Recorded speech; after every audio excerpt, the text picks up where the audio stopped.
In this kingdom of green ghosts,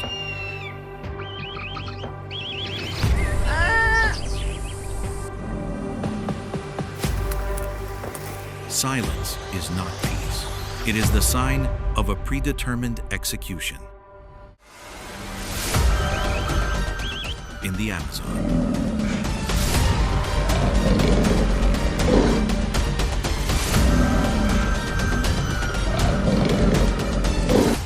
just one small mistake, and everything will end in an instant. But today, the lone assassin of the savannah is about to enter a battle that even the strongest instincts cannot control.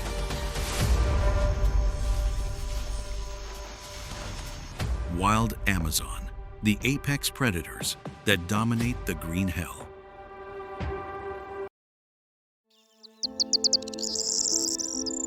Welcome to the Amazon, the harshest survival stage on the planet.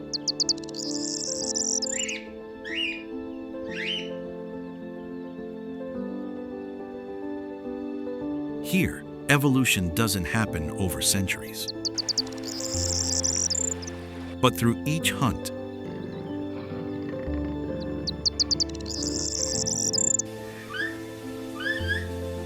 this is a multi-layered world, where the sky has the wings of death, the earth belongs to strength, and the water is the territory of the patient.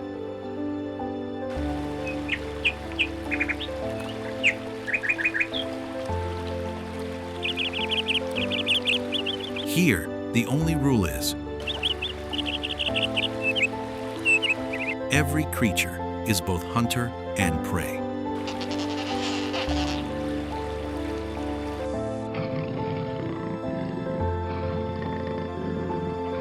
And here is the king of the surface layer, the Jaguar.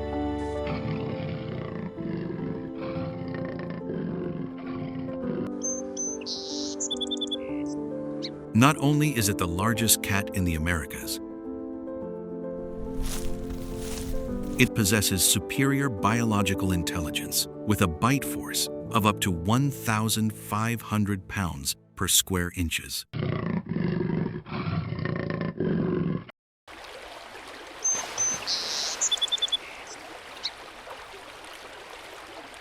According to studies,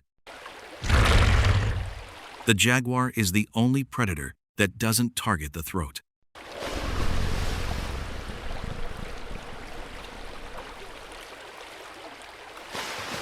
It strikes directly at the temporal lobe,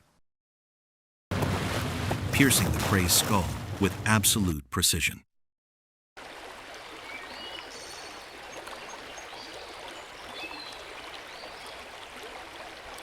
But power always comes with a price.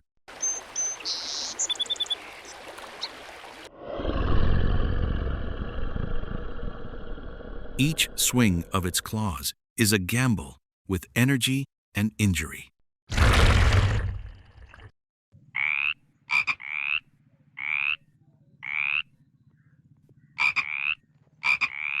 To survive another day,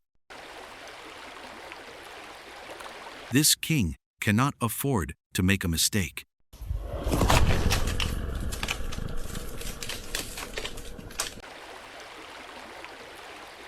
Because in this forest, one wrong decision can lead to an instant death.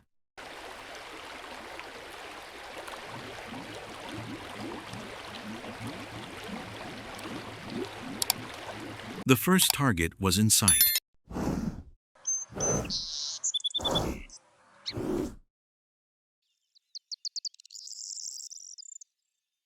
A pack of capybara, the world's largest rodents.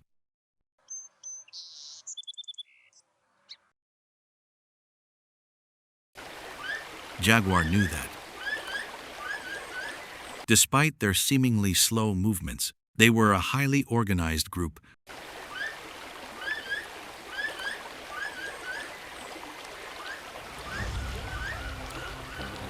With an extremely sensitive warning system. Just one sniff of alarm, and the whole pack will plunge into the deep water, where they can hold their breath for up to 5 minutes.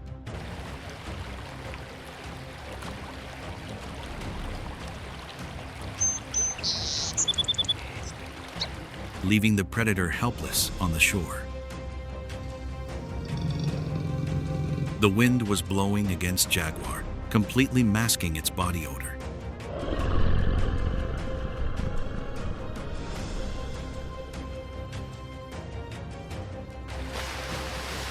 The leopard lowered its center of gravity, moving millimeter by millimeter, to get closer to a capybara that had separated from the pack.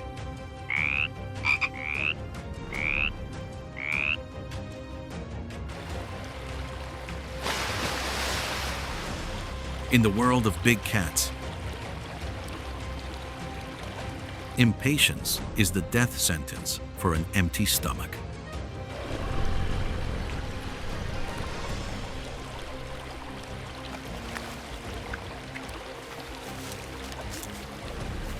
Failure. Just 1,000th of a second's delay, and the reward was gone.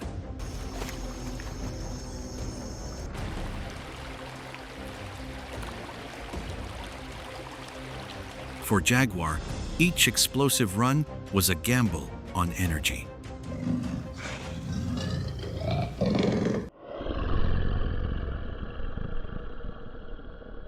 Hunger was beginning to erode its senses, forcing it to retreat temporarily to regain strength.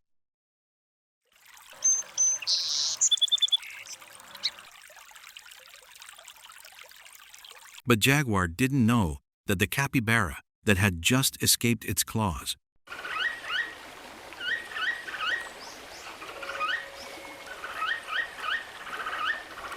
was actually only fleeing from one prison to another slaughterhouse.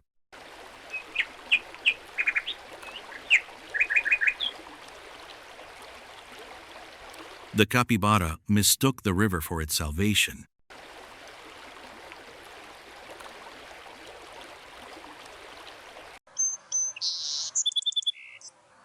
But it had fallen into the kingdom of the green anaconda, the heaviest snake on the planet.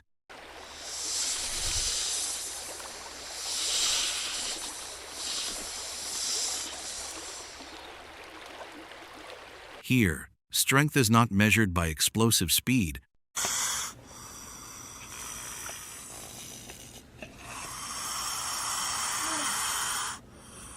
but by brutal stillness.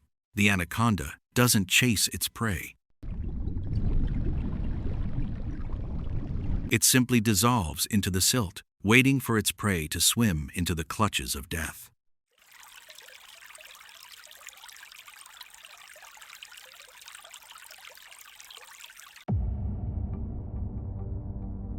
Despite its limited eyesight, the anaconda senses the capybara through subtle vibrations in the water.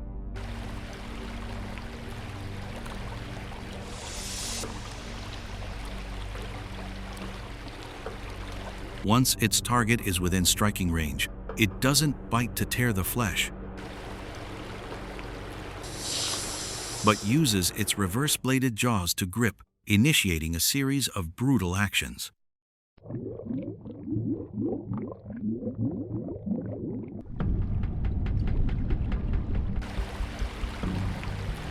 The anaconda doesn't chew, it constricts.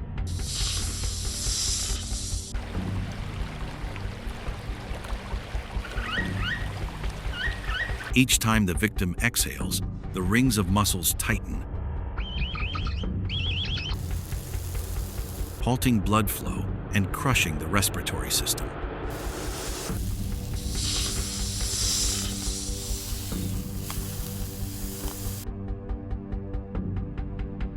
The river, once the capybara's refuge, becomes an inescapable grave under the pressure of death.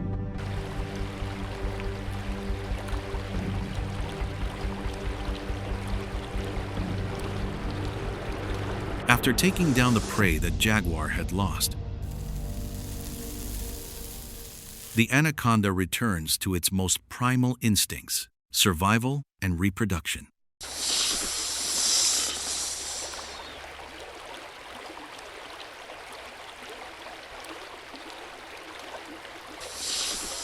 When the rainy season arrives, male anacondas tightly entwine themselves around females, forming a giant mating ball.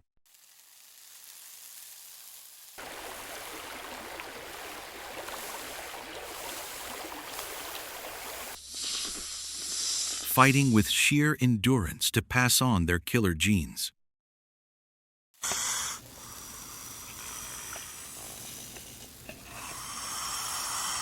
But while this giant is busy at the bottom of the deep river, from the crevices of the leaves, a location on the shore where Jaguar is still lurking, seeking new fortunes.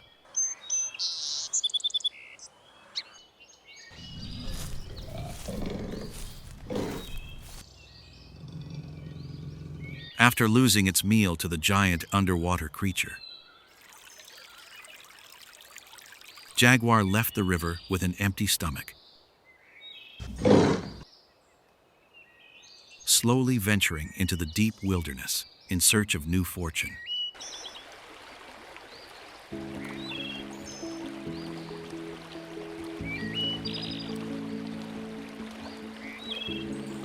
But at a higher level, survival operates with a weapon that brute force can hardly subdue: intelligence.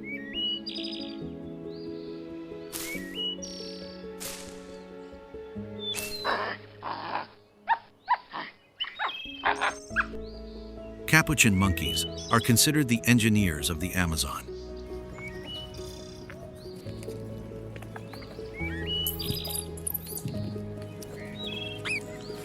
They live not only by instinct, but also by accumulated experience,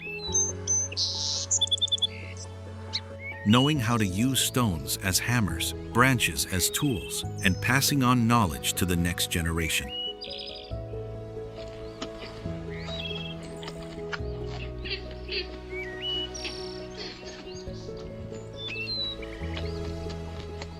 But their ultimate weapon is solidarity, turning each individual into a mobile guard post in an impenetrable security system.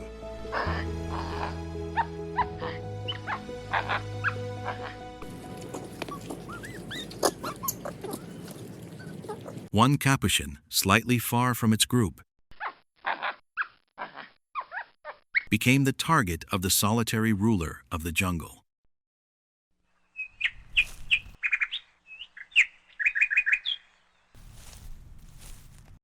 The jaguar crouched, its claws digging into the bark, and began to climb the ancient tree trunk in absolute silence.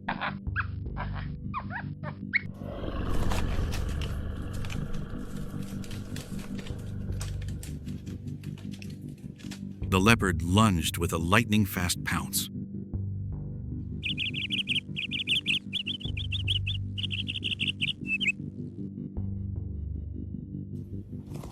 But just as its claws were about to strike, the guard monkey on the highest branch sprang to its feet, letting out an alarm cry.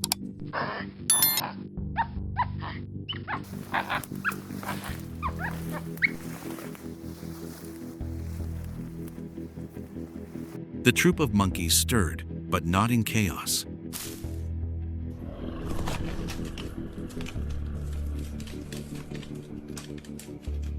The target monkey performed a daring freefall onto a lower branch and then darted away like lightning.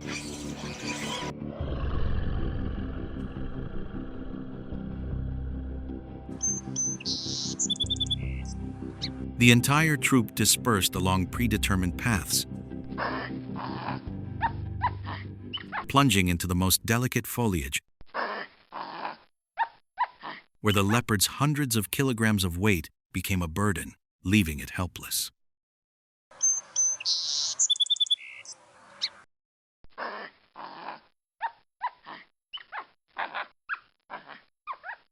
The effectiveness of collective intelligence had defeated absolute individual strength.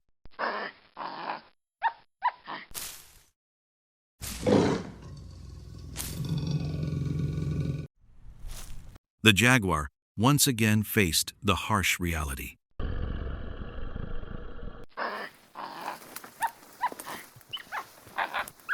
Its strength had failed against the sturdy shield of its pack.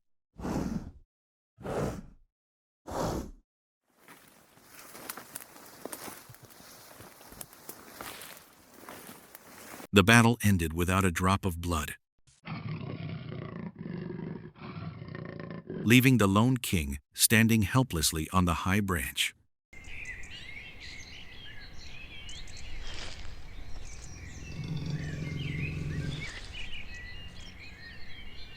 The Jaguar trudged away, its hunger reaching its limit.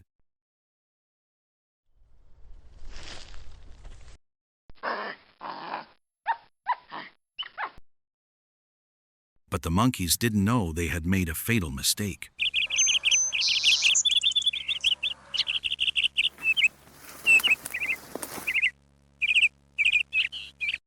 While all their keen eyes were focused on the ground, wary of the Jaguar,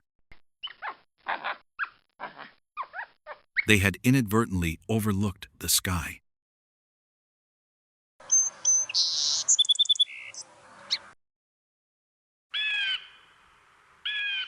For at the highest point of this kingdom, another pair of cold, sharp eyes watched them from the clouds.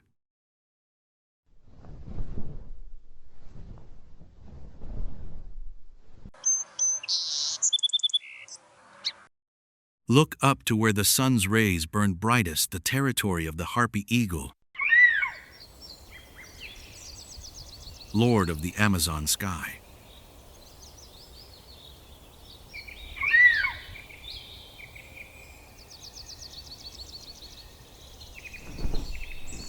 The Harpy Eagle closed its wings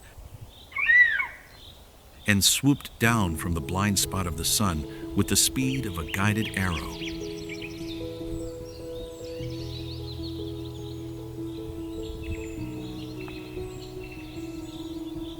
Its wingspan, over 2 meters wide, weaved through the narrowest gaps in the forest canopy without a sound.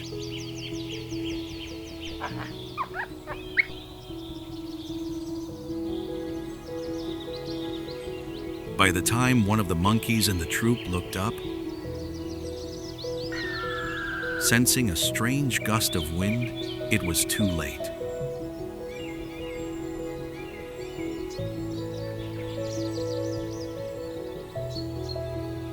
The Harpy Eagle, with its talons over 10 centimeters long, gripped the monkey's back, lifting it out of the foliage before the second alarm could sound.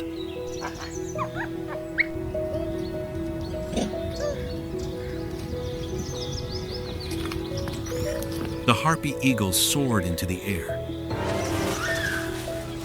carrying its prey amidst the bewildered and terrified monkeys below.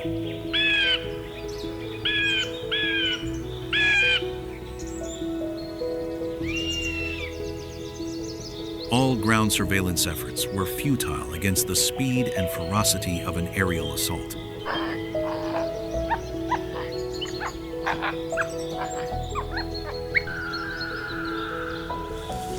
The Harpy Eagle needed no pack. Its strength lay in its solitude and element of surprise.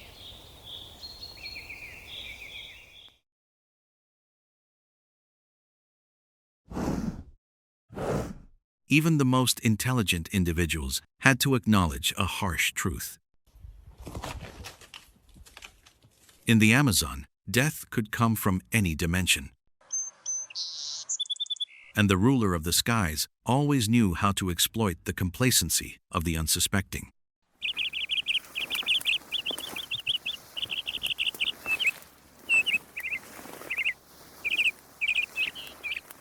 The Amazon had no single king. Jaguars ruled the land. Anacondas mastered the swamps. And the Harpy Eagle reigned supreme in the skies.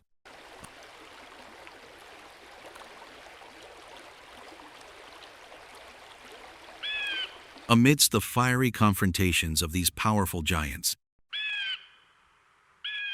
there was one that chose a completely different path to survival.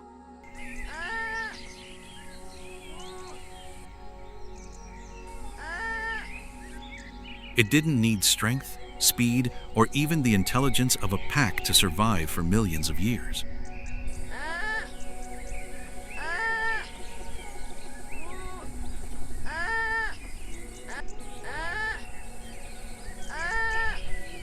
It chose to disappear right before its enemy's eyes, using a peculiar tactic: absolute slowness.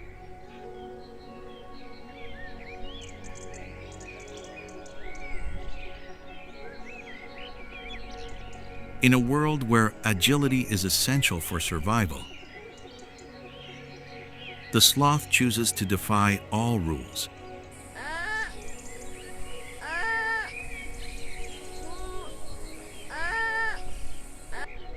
It doesn't run, it doesn't fight, and it lacks the intelligence of a pack for self-defense.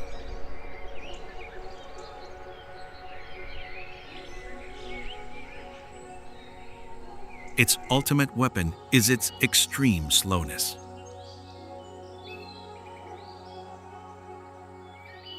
Moving at only about 4 meters per minute, the sloth becomes invisible to predators, like the jaguar killers, only stimulated by rapid movements and the breath of panic.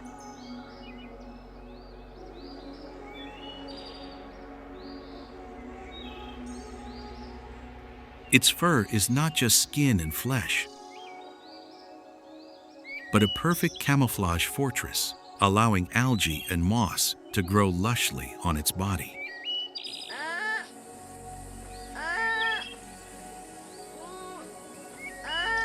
In the eyes of its enemies,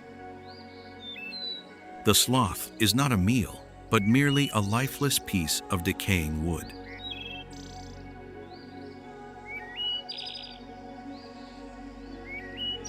To survive in the harsh Amazon, sometimes the smartest tactic isn't to flaunt power, but to vanish into nothingness in the face of death.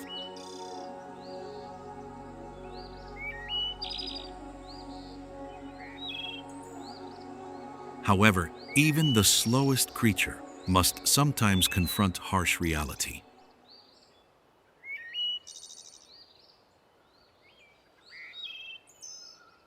Once a week, the sloth is forced to leave its high-altitude fortress to descend to the ground to relieve itself. This is when it is most vulnerable.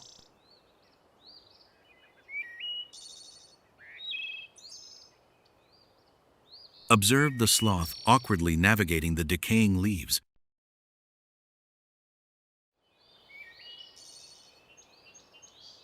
It cannot run, it cannot resist when a strange sound emanates from the bushes.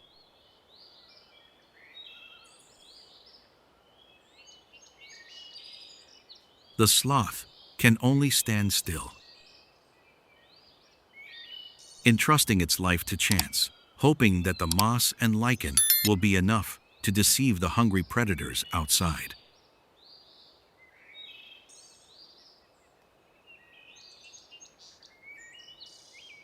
In the Amazon, adaptation sometimes means learning to blend into the flow of nature in the most tranquil way.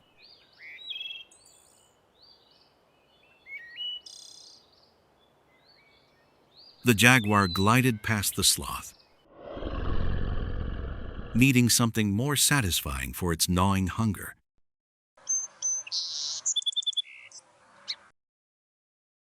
It advanced toward the riverbank mudflats, where the water's breath reeked of the reptile's pungent odor.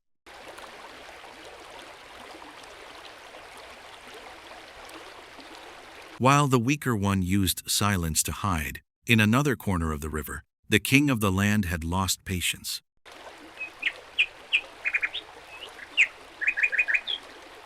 The stillness of the jungle was about to be shattered by an inevitable confrontation.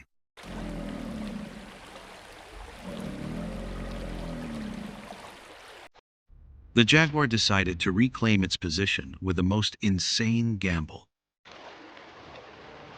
attacking the ruler of the murky waters right on its own territory.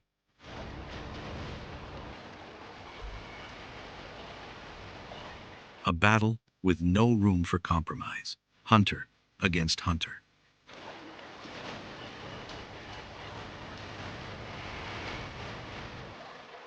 The climactic battle didn't begin with a roar, but with a fateful leap.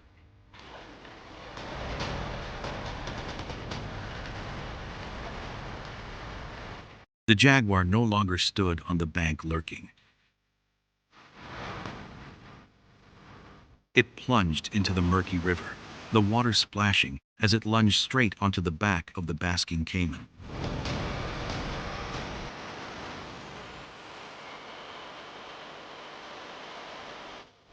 The crocodile thrashed wildly, trying to drag the jaguar down into deeper water to turn the tables. But Jaguar locked onto its target. Instead of aiming for the throat, it leveraged its 1,500 pounds per square inches jaw force, lunging forward and delivering a thunderous bite straight through the crocodile's thick skull.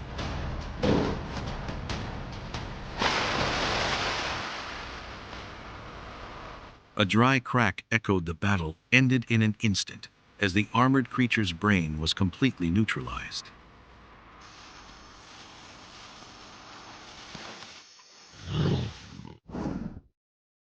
The king of the land proved that strength is necessary.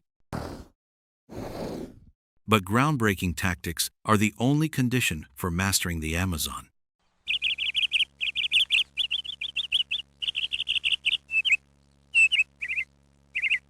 By directly attacking the weakest point of an armored enemy, Jaguar reasserted its dominance after a long day of defeat.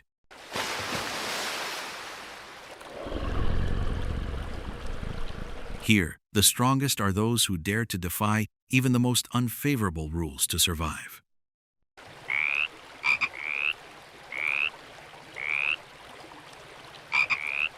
But even after winning the bloodiest battle in the jungle, Jaguar could not have imagined that its reign was facing an entirely new variable.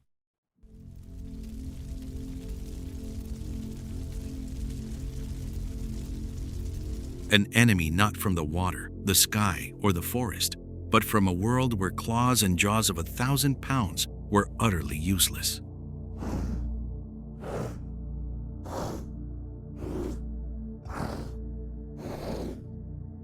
The apex predator was about to become a victim in an invasion it could not foresee. In the jaguar world, every enemy has form, breath, and scent.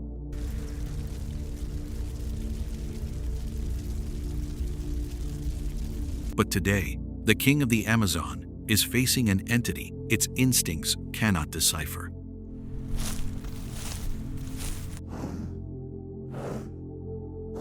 A roar of steel is tearing through the silence of the Green Kingdom. This enemy hasn't come to snatch a meal, but to wipe out an entire home.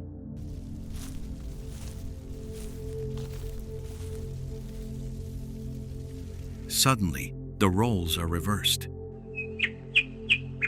The stealthy assassin is now the obvious target.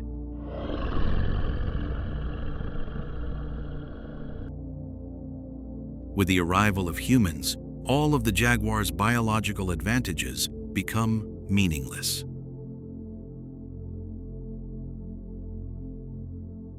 Its magnificent spotted coat, a symbol of power, now makes it a valuable commodity for poachers.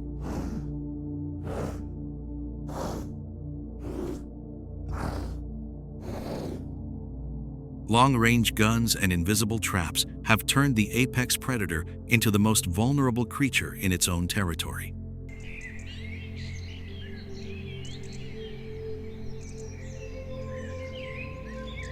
This is a war that Jaguar cannot win with brute force or a bite through the skull.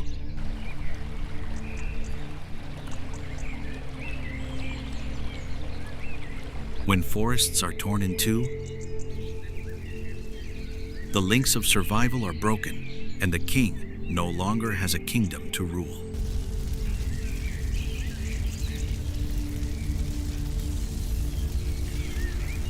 The predator is hunted not by a stronger species, but by the boundless greed of humankind.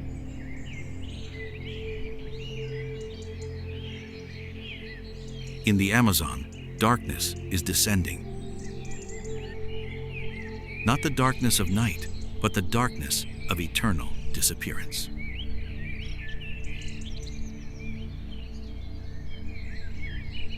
As the last links of survival stand on the brink of collapse, we are forced to look back at this vast picture.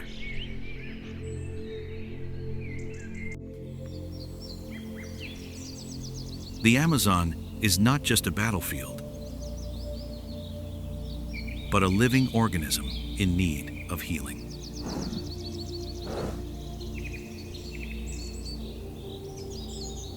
In this kingdom, the jaguar is never alone. It is only one link, albeit the strongest, in a miraculous web of survival.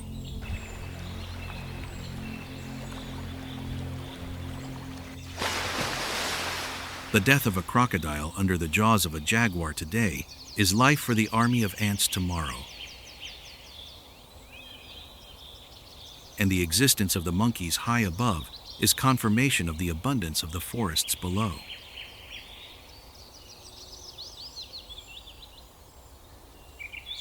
All of this creates an unending symphony of balance.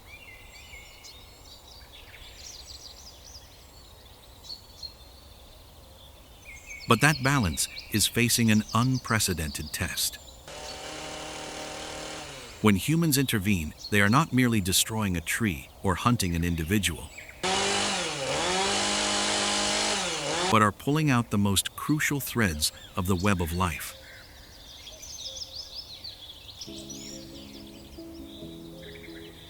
This system does not collapse because of the disappearance of the weak,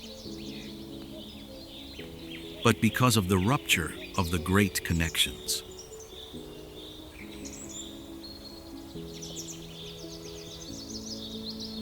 In the Amazon, death is never the end. It is the only gift that allows life to continue. A lesson in letting go and rebirth that nature has taught us over millions of years.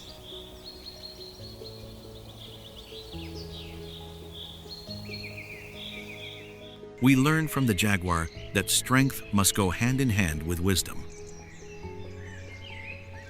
From the sloth that slowing down is also a way to survive.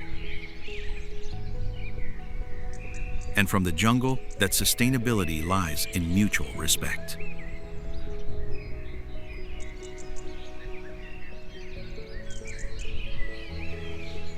Returning to the calm waters where we began.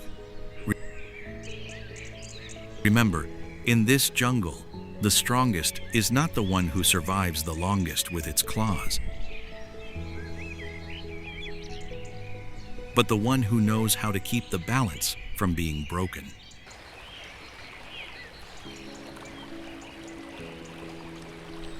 Preserving the jaguar's roar is not just saving a species, but preserving the soul of our planet. If one day that roar completely fades away, will we still recognize ourselves in nature's mirror?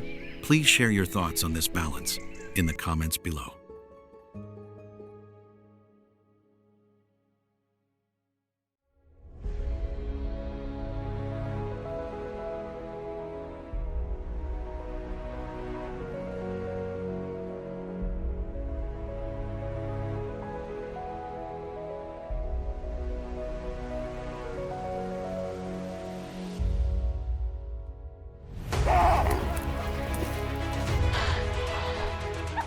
Thrones are built on violence.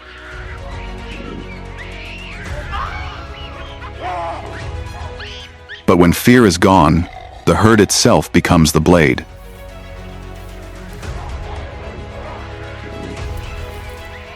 In the fiery dawn, the overthrow has begun.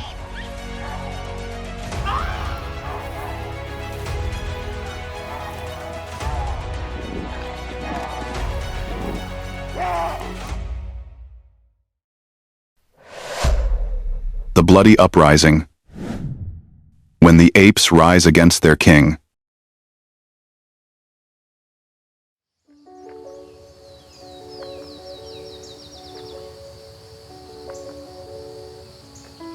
The sun rises over the rocky hills of the Serengeti, the first light filtering through the dry grasses covered in red dust.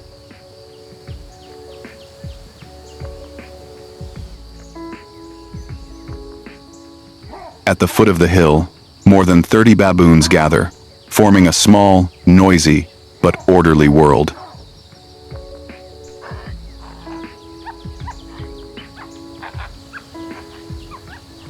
They are the Mavuno herd, one of the largest in the region, ruled by Boro, a huge alpha male with dark gray fur and an old scar running down his cheek and neck.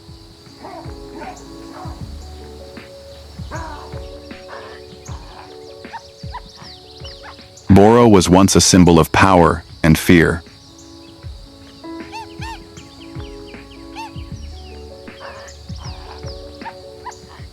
Each roar of his could silence the herd. Each swing of his arm could bring a terrified youngster to his knees.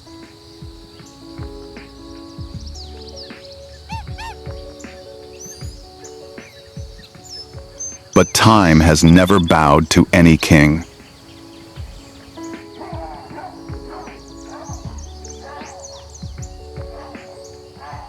Age had begun to wear away Boro's fangs.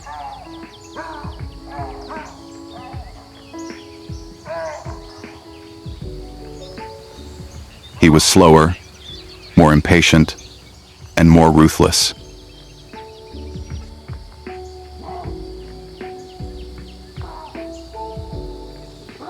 The females no longer sought him out during breeding season.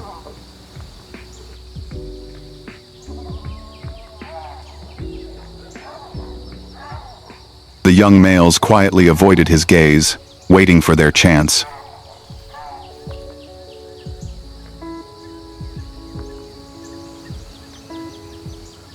Small cracks were opening in the order Boro had established through violence.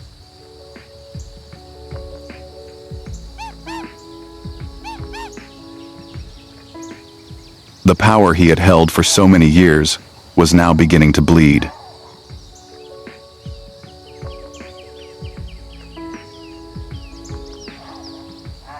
Amidst those bowed eyes, there was a different look.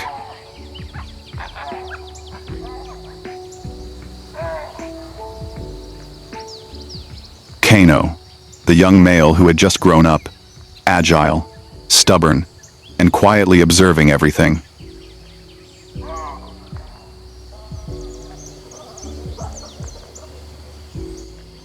He did not roar, did not provoke, but in those eyes there was something Boro had lost.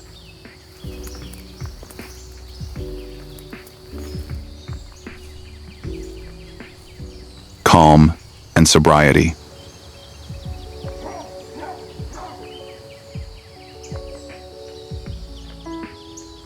Whenever Boro was angry, Kano stood far away, silently helping the beaten females, sharing his food with the young.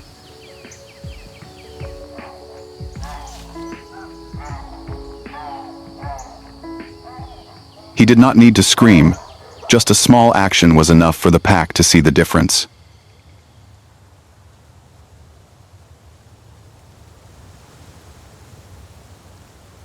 One hot morning, a female was standing near the riverbank. Kano approached. It did not lower itself, nor retreat.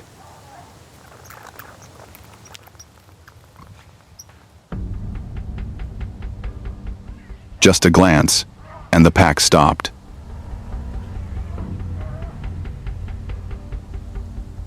In that moment, amid the smell of hot dust and the sound of wind, the old power was challenged for the first time.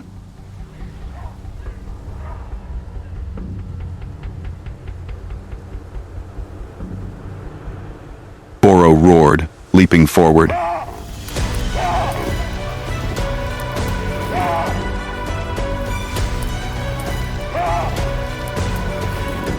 Sand flew up in a cloud.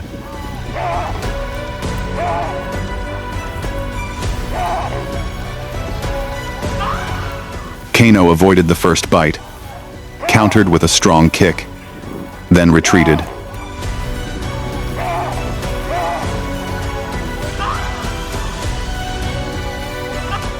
No further attack.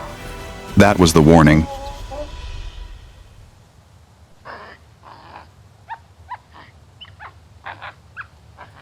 The pack fell silent.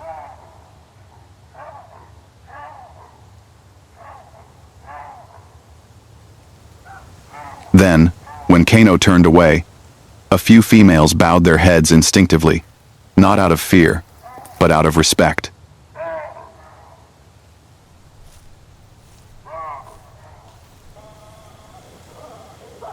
That was the first moment Boro's authority wavered.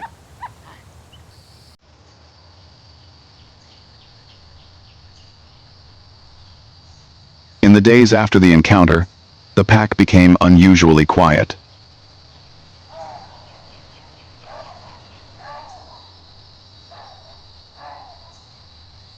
No more howls echoed across the cliffs. No more fighting broke through the wind.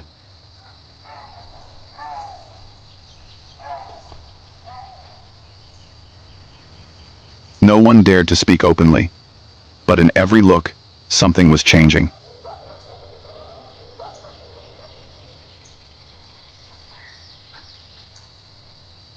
Kano, who had challenged Boro, did not seek further confrontation.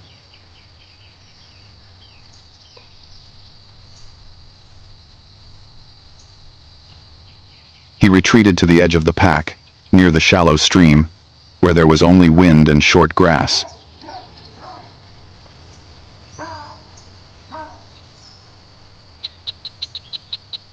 From a distance, he watched not with the eyes of a usurper, but with the eyes of one who understood that power must be sown with trust, not claws.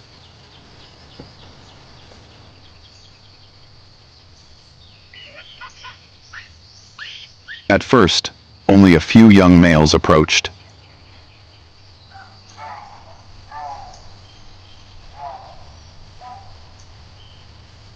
They brought pieces of food as a way of testing.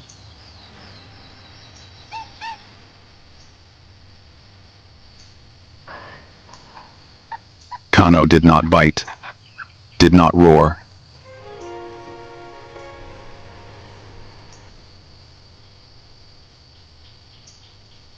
He just sat still, nodded slightly, then divided his portion in half.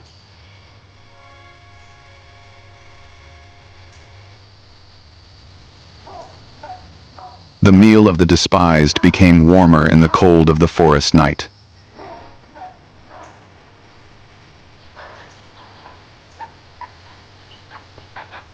Kano knew how to use something Boro never had: closeness.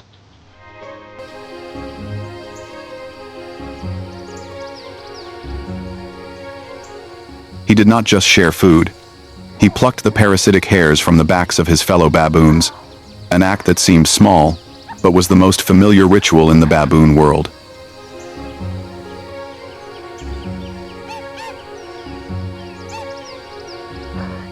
When Kano's hands touched the backs of others, soft purrs rang out, the sound of trust.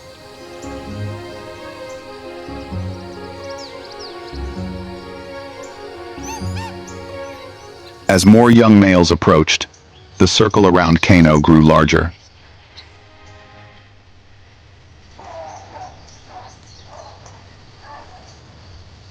Each night, their growls harmonized into a steady rhythm, like the heartbeat of a new pack forming in the silence.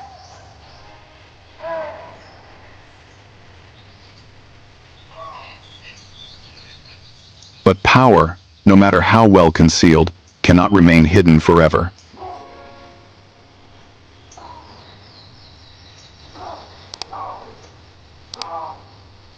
The scent of change traveled faster than the wind.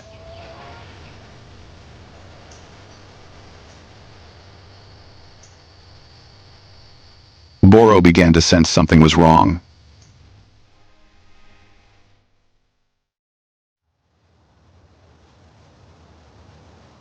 One afternoon, the sky suddenly turned a coppery gray.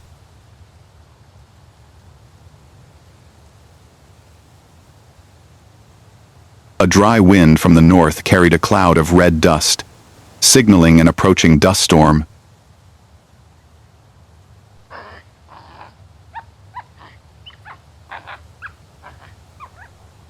The monkeys panicked. The young cried. The mothers clung to their young for shelter.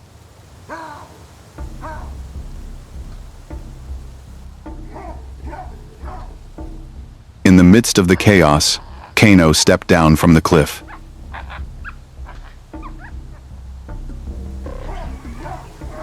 Boro noticed this and roared angrily. He charged straight towards the crowd, the dust swirling.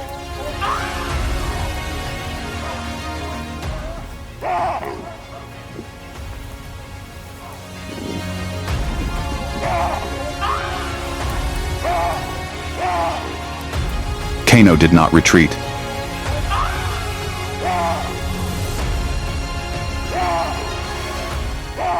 The two males collided.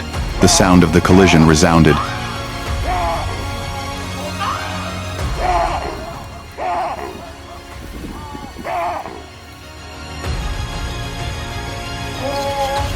The force of the blow made Boro's heavy body sway.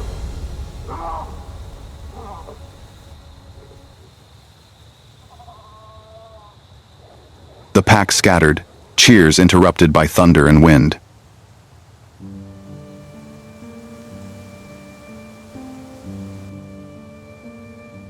The fight lasted only a few minutes, but to the pack, it felt like an era collapsing.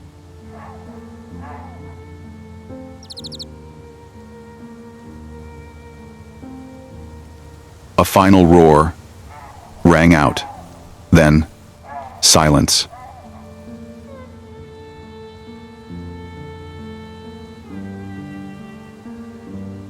Red sand covered the huge, panting body.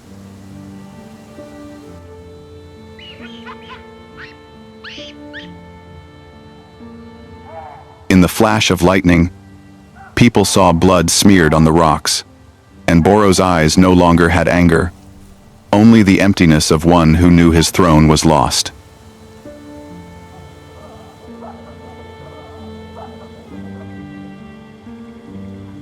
The pack was silent.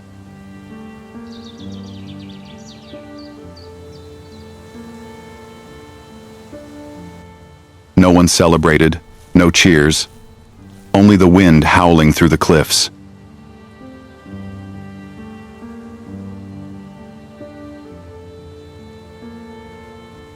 Kano stood there, chest heaving, blood running down his side, but his eyes never left the fallen body.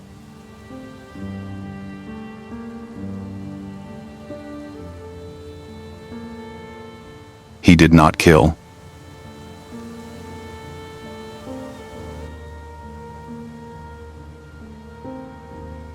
He turned away, leaving a gap between the two generations.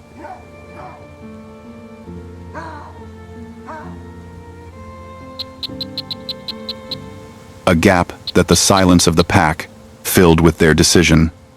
The leader had changed.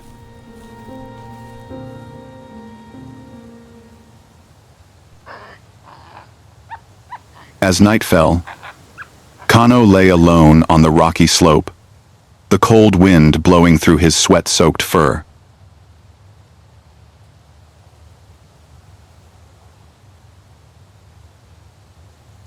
Power had come, but inside him there was only a void.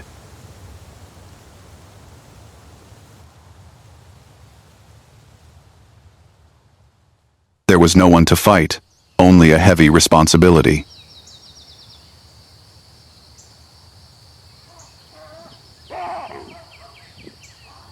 Boro trudged off the hill.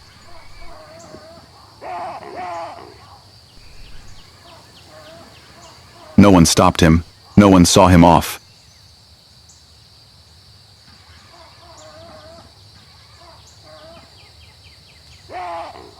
Only the vultures watched from afar, black against the fiery sky.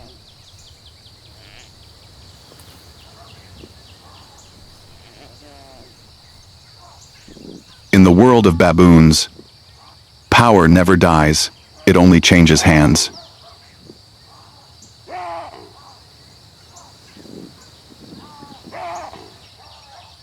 After the battle, the wind died.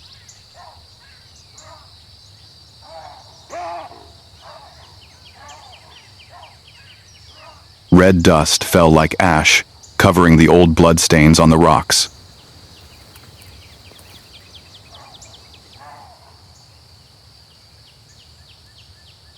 The pack's breathing gradually evened out, then slowed, then warmed.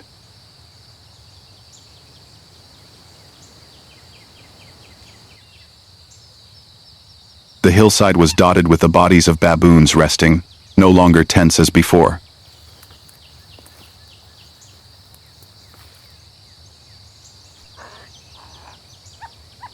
The females sat close together, grooming and removing parasites from their own shoulders.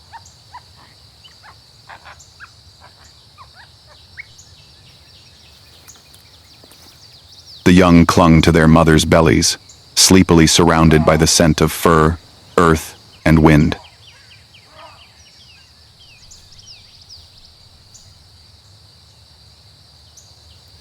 The young males lay on their sides, their backs turned to their packmates to remove ticks, occasionally making soft growls, the sound of calm after a storm.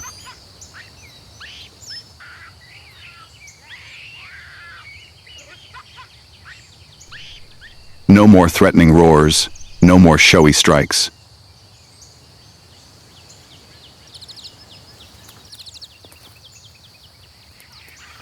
Only the rustling of their fur, the sound of breathing, and the wind blowing through the yellow grass.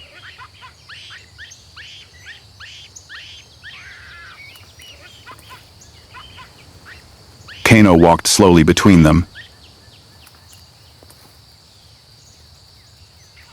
He did not shout, did not give orders.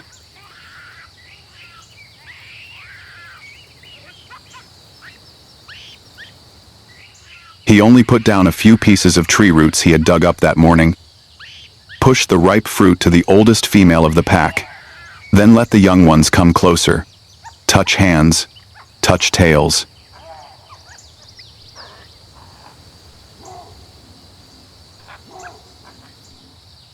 Every small action carried the serenity of one who understood that true power must be nurtured by trust.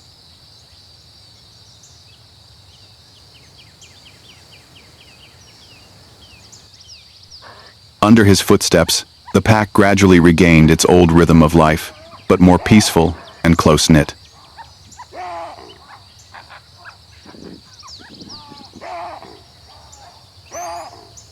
A new order had formed, no longer based on fear, but on closeness and sharing. Then hunger spoke up.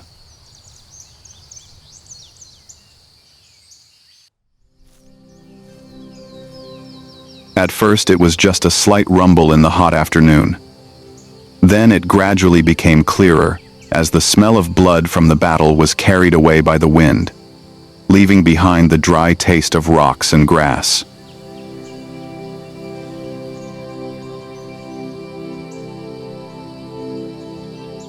Eyes began to look at each other, waiting.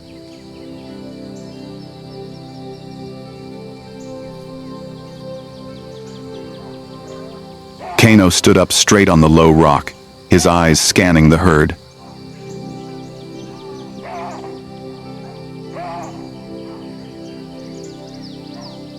With just a short, deep call, everyone immediately jumped up.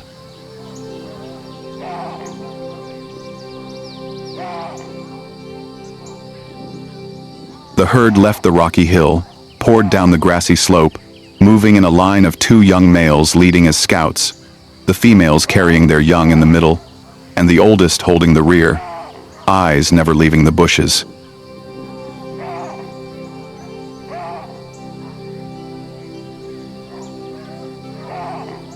But that little food was only enough to fill the stomach, not enough to get through the hot afternoon sun. Kano raised his head, inhaled deeply.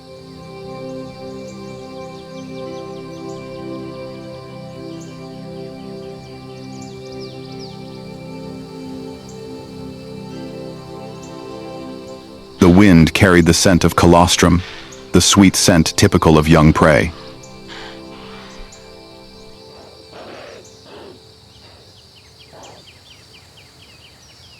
Hunger made his eyes light up, and with just a glance, the herd formation immediately closed, moving faster.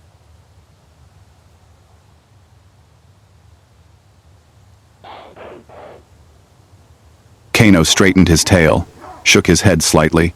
The signal of silence spread immediately.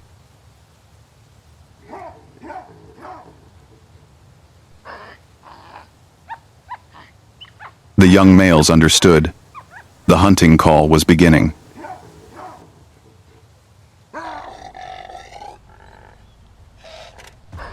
Each footstep on the ground was just a small rustle.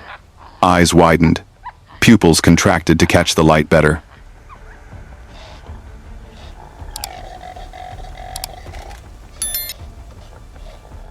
In the midst of the yellow grass, a mother and baby antelope were walking together. They were quite far apart from the herd.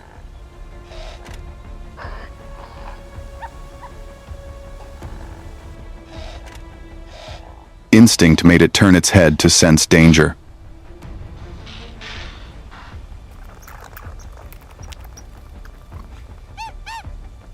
The whole group of monkeys held its breath.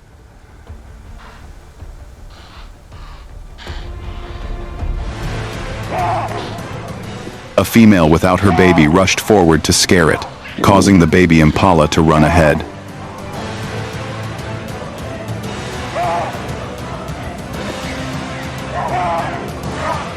The opportunity opened up in the blink of an eye.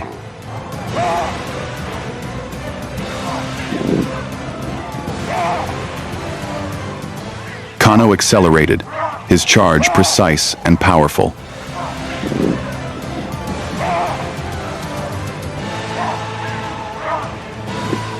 Sand flew up. The prey's body was pinned down on the dry ground, only struggled a few times, then lay still.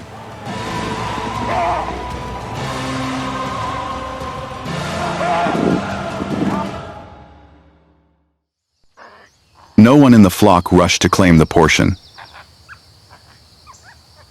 Everyone stood around, waiting.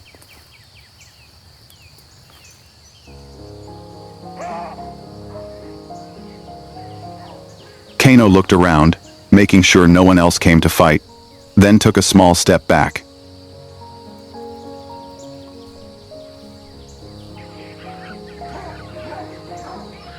The female stepped forward first, tore off the softest part of the meat, chewed slowly, and then pushed it to the chicks.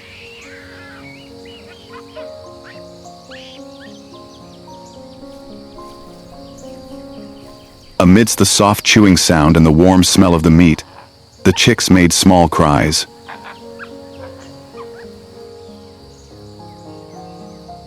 The whole flock seemed to smile with their eyes.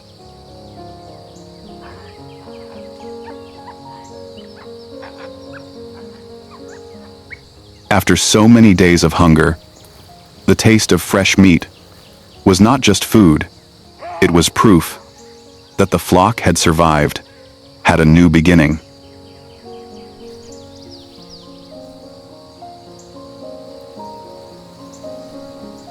The empty stomachs were relieved.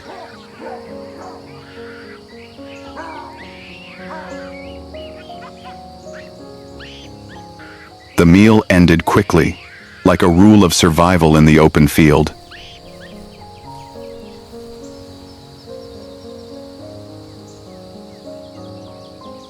Against the white sunny sky, two vultures began to circle high above.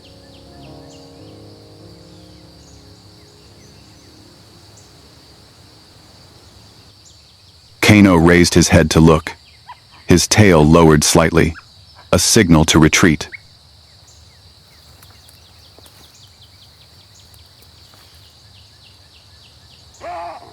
The flock quickly left the feeding ground, moving in order towards the rocky hill.